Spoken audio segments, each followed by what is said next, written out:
परिचय। हेलो बच्चों, आज हम प्रकाशिकी एवं प्रकाशिक यंत्रों के बारे में सीखेंगे।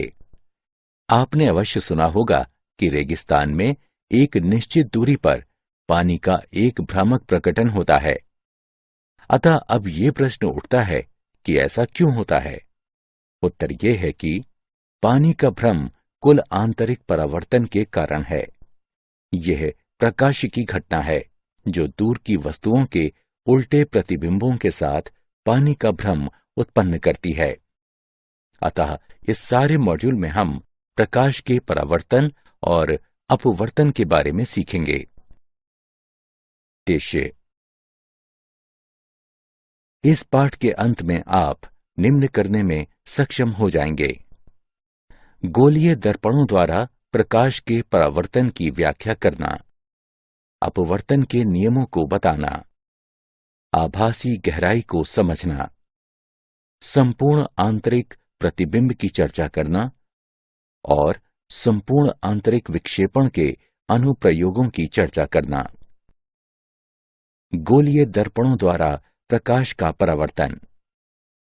परावर्तन आपतित किरण और परावर्तक पृष्ठ पर अभिलंब के बीच के कोण को आपतन कोण कहा जाता है।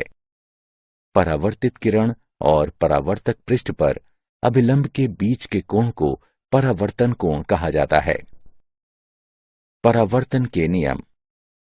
आपतन कोण परावर्तन कोण के बराबर होता है।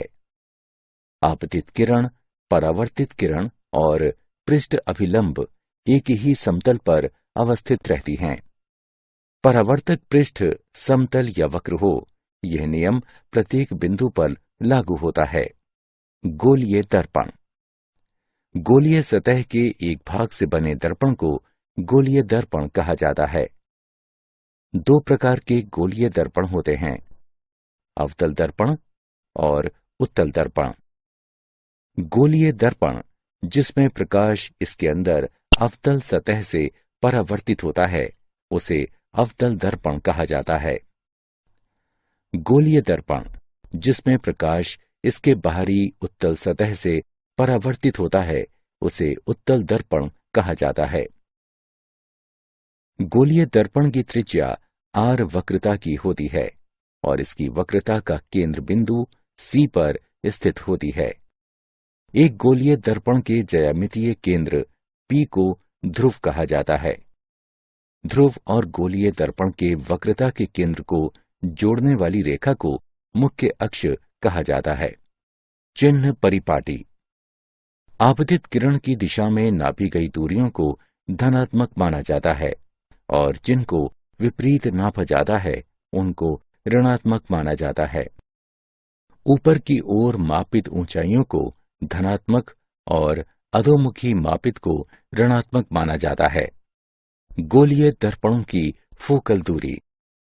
जो किरणें एक गोलीय दर्पण के मुख्य अक्ष के निकट गमन करती हैं और इसके साथ छोटे कोण बनाती हैं, उनको पैराऑक्सियल यानी उपाक्षीय किरणें कहा जाता है। बिंदु F को दर्पण का मुख्य फोकस कहा जाता है। ध्रुव और फोकस के बीच FP दूरी को गोलीय दर्पण की फोकल दूरी कहा जाता है, जिसको F द्वारा निरूपित किया जाता है। फोकल दूरी और वक्रता त्रिज्या के बीच संबंध। अवतल दर्पण द्वारा बनाए गए प्रतिबिंब। जब वस्तु बिंदु C से परे है तो प्रतिबिंब होगा C और F के बीच में। वास्तविक और उल्टा। वस्तु से छोटा। जब वस्तु बिंदु C पर है तो प्रतिबिंब होगा C पर। वास्तविक और उल्टा। ऊंचाई में उतना ही जितनी की वस्तु है। अवतल दर्पण द्वारा बनाए गए प्रतिबिंब। जब वस्तु बिंदु C और F के बीच है तो प्रतिबिंब होगा C से परे। वास्तविक और उल्टा। वस्तु से बड़ा। जब वस्तु बिंदु F और P के बीच है तो प्रतिबिंब होगा दर्पण के बीच में। अवास्तविक और सीधा। वस्तु से बड़ा। मूल्यांकन। आगे बढ़ने से पहले आइए देखें कि हमने कितना सीखा। अवतल दर्पण की स्थिति के लिए वस्तु की स्थिति और प्रतिबिंब के स्थान को मिलाएं। दर्पण समीकरण। दिया गया चित्र एक वस्तु AB और उसके प्रतिबिंब A-B- को दर्शाता है, जो फोकल दूरी F के अवतल दर्पण से बना है। MP पैराएक्सियल किरणों के लिए CP पर एक सीधी रेखा को लंब रूप में लिया जा सकता है। तब दो समकोणीय त्रिकोण A-B' और MVF एक समान हैं, ताकि A-B' बटे MP बराबर B' बटे FP बराबर B' घटा FP बटे FP। चूंकि MP बराबर AB, तो हम लिख सकते हैं A-B' बटे AB बराबर B' घटा FP बटे FP। इसका एक नाम रखें। चूंकि कोण APB बराबर कोण A-PB' समकोणीय कोण ABP और A-B' भी एक समान हैं, ताकि A-B' बटे AB बराबर B' बटे BP। इसका दो नाम रखें। समीकरण 1 और 2 की तुलना करने से हम पाते हैं B' घटा FP बटे FP बराबर B' बटे BP। इसका नाम 3 रखें। चिन्ह परिपाटी को लागू करने पर हमको मिलता है वस्तुओं की दूरी BP बराबर घटा U, प्रतिबिंब की दूरी B' बराबर घटा V, फोकल दूरी FP बराबर घटा F। इसलिए समीकरण 3 को घटा V घटा का घटा F बटे घटा F बराबर घटा V बटे घटा U तक कम किया जा सकता है, या 1 बटे V जमा 1 बटे U बराबर 1 बटे F। इस समीकरण को दर्पण समीकरण के रूप में जाना जाता है। रैखिक आवर्धन M। वस्तु h की ऊंचाई के साथ प्रतिबिंब h' की ऊंचाई का अनुपात m बराबर h' बटे h। दिए गए प्रतिबिंब के लिए रैखिक आवर्धन घटा V बटे U है। उदाहरण: 10 सेंटीमीटर के एक अवतल दर्पण के सामने एक वस्तु को रखा गया है। अगर इसका प्रतिबिंब दर्पण के सामने 20 सेंटीमीटर की दूरी पर है, तो वस्तु की स्थिति क्या होनी चाहिए? हल: दिया गया है F बराबर घटा 10 सेंटीमीटर, V बराबर घटा 20 सेंटीमीटर। 1 बटे V जमा 1 बटे U बराबर 1 बटे F। 1 बटे U बराबर 1 बटे F घटा 1 बटे V। 1 बटे U बराबर 1 बटे घटा 10 घटा 1 बटे घटा 20। इसका तात्पर्य है 1 बटे U बराबर घटा 1 बटे 10 जमा 1 बटे 20। 1 बटे U बराबर घटा 2 जमा 1 बटे 20। U बराबर घटा 20 सेंटीमीटर, यानी कि दर्पण के सामने वस्तु को 20 सेंटीमीटर की दूरी पर होना चाहिए।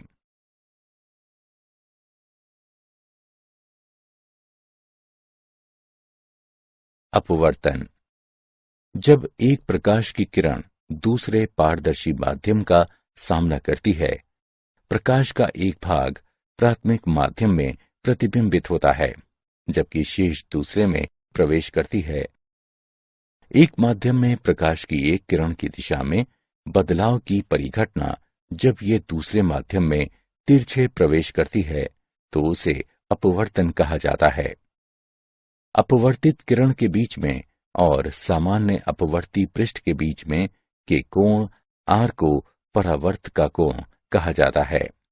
अपवर्तन के नियम। अपवर्तन के नियम। आपतित किरण, अपवर्तित किरण और पृष्ठ अभिलंब एक ही समतल में होते हैं।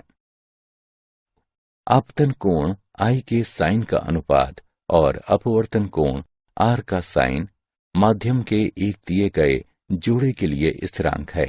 इस नियम को स्नेल का नियम कहते हैं। गणितानुसार स्नेल का नियम देता है साइन आई बटे साइन आर बराबर n21, जहां n21 स्थिरांक है। इसको माध्यम 1 के संबंध में माध्यम 2 का अपवर्तनांक कहा जाता है। अगर n21 बड़ा है 1 से तो अपवर्तित किरण अभिलंब की ओर झुक जाती है। अगर n21 छोटा है 1 से तो परावर्तित किरण अभिलंब से दूर झुकती है। एक माध्यम का अपवर्तनांक जितना ऊंचा होगा, प्रकाशिकीय स्तर पर वो उतना ही घना होगा। आभासी गहराई।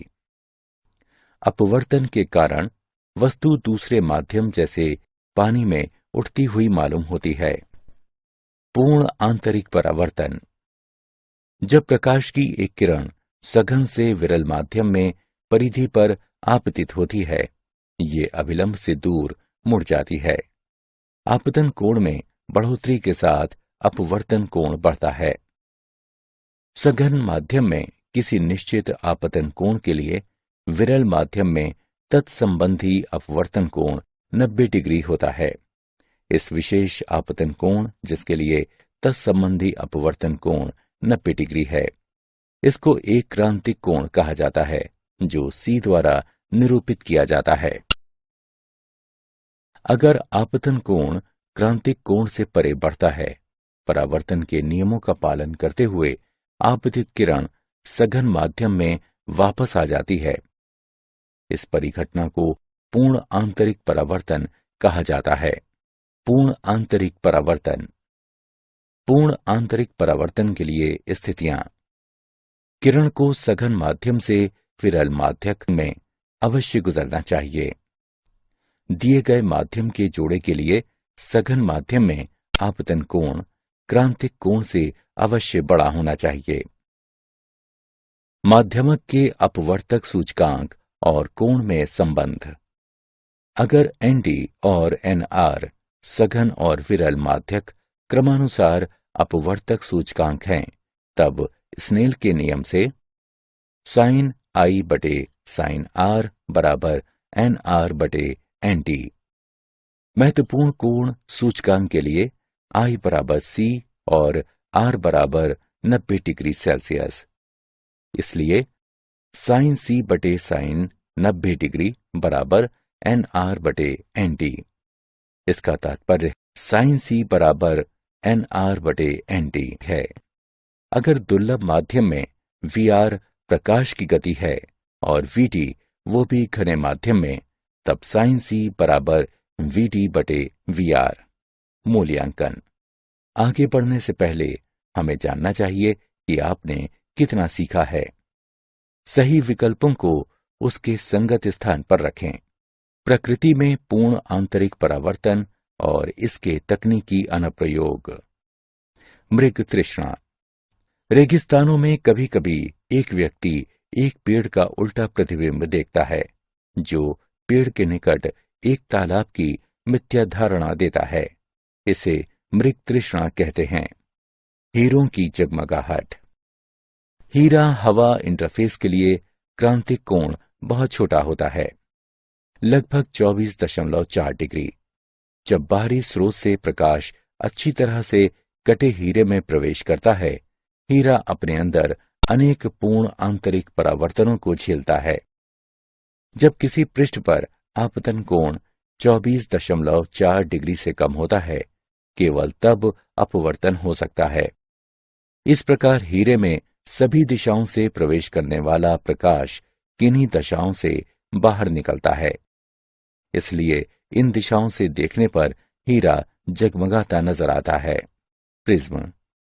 जब किसी प्रिज्म के अपवर्ती पृष्ठ पर एक किरण अभिलंब रूप में आपतित होती है, वो बिना मुड़े गुजरती है और कांच इंटरफेस पर 45 डिग्री के कोण पर आपतित होती है, जो 42 डिग्री के क्रांतिक कोण से बड़ा होता है, और इस प्रकार पूर्ण आंतरिक परावर्तन होता है। एक पूर्ण परावर्ती प्रिज्म को प्रयोग किया जा सकता है। किरणों को 90 डिग्री से विचलित करने हेतु किरणों को 180 डिग्री विचलित करने हेतु बिना किसी प्रकार विचलित किए हुए उल्टे प्रतिबिंब को सीधा करने हेतु प्रकाशिकी फाइबर तंतु।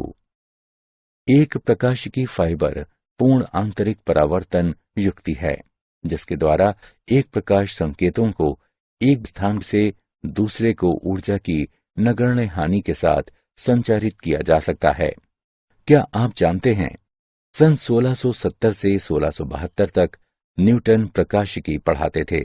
इस दौरान उन्होंने प्रकाश के अपवर्तन और प्रकाश के परावर्तन की खोजबीन की।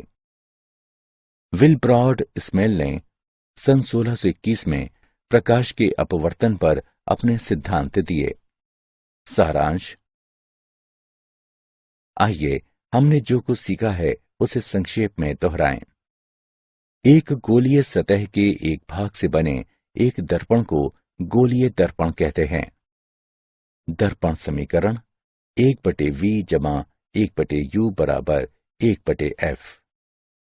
एक माध्यम से प्रकाश की एक किरण की दिशा में बदलाव की घटना जब ये दूसरे माध्यम में त्रियक प्रवेश करती है, इस घटना को अपवर्तन कहा जाता है। स्नेल का नियम देता है sin I/r बराबर n21, जहां n21 स्थिरांक है। इसको माध्यम 1 के संबंध में माध्यम 2 का अपवर्तनांक कहा जाता है। संपूर्ण आंतरिक परावर्तन के लिए स्थितियां। किरण को सघन माध्यम से विरल माध्यम में अवश्य गुजरना चाहिए। सघन माध्यम में आपतन कोण को दिए गए माध्यम के जोड़ के लिए क्रांतिक कोण से अवश्य बड़ा होना चाहिए।